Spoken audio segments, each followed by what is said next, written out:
Întrerupem programul pentru un anunț scurt din sport. Un macacus bișnițarus de peste 60 de ani, a scăpat în această după-amiază de la zoo. Ești prost, bă! Asta e! Ai înțeles că dacă te bate, nu dai de cap. Exemplarul răspunde la numele de Giovanni, tocmai i s-a dat interzis prin studiourile Mediapro. Cine îl vede este rugat să nu îl contrazică și să nu îl păcălească cu banane de plastic. Du-te, bă, dracu de prost, și ai tu banane? Nu ai banane, bă! Păi și eu ce mănânc, băi? Te dracu de prost! Te dracu de prost de aici! Te dracu de prost de aici! Te dracu de aici, bă, și cu asta!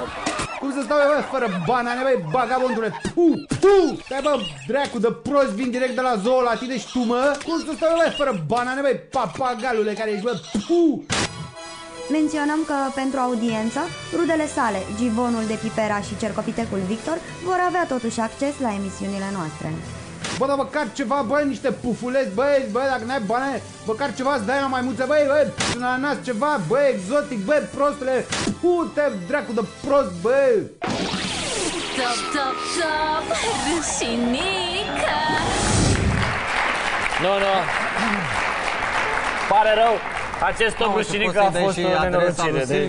Deci este Silviu, colegul nostru, Silviu, colegul nostru, și numărul de telefon. Top rușinică arondprimatv.ro. Deci pentru reclamații și de la el, la mine, deci noi nu avem nicio vină.